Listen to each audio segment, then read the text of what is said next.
arches of the feet today and supporting muscles that support the arches.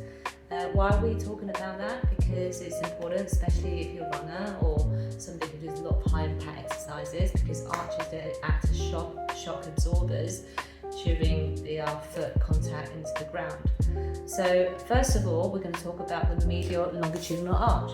So the medial arch that comes on the inside of the foot. So if I put my foot down on the floor, you can see there's an arch there. It is the highest arch of all three, and they're actually the one that absorb most of the weight during walking or running. So quite an important one. And then you have the lateral longitudinal arch, which runs on the outside. And I'm going to turn around here. So if you can see, it's actually flatter along the ground. Now they act as weight-bearing stabilizers during the stance phase of the walking gait.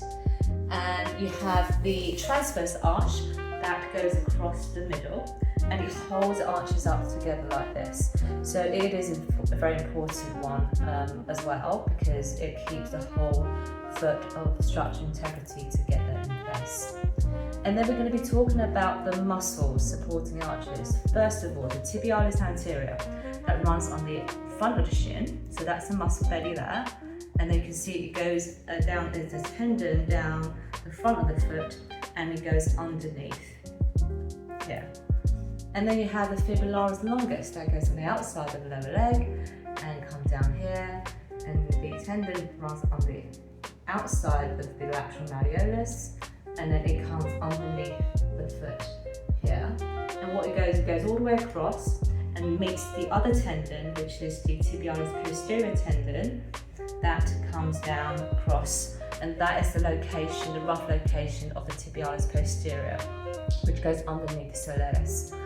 Then we have the three intrinsic muscles, foot muscles, the main ones. So you have the inner one, that is the abductor hallucis, that goes on the inside of the foot, and it actually attaches to the first big toe. And then you have the flexor digitorum brevis, that kind of goes inside, so the middle of the foot, and it kind of inserts into the second, third and fourth toe. And you have the abductor digitorum minimum, they're on the outside and goes into the little toe. So they're the one that holds the arches together. Now I used to have flat feet when I first started running, and what happened is I actually started to get shin splints a lot. So I started training my foot to more barefoot styles, more forefoot striking, is that can improve the arches of my feet. Well, I'm not advocating people changing the way they run, but a combination of mobility with soft tissue release and strengthening that really helped to bring my arches back up to how it can be to support the impact I like to do when I run. So yeah, arches of the foot.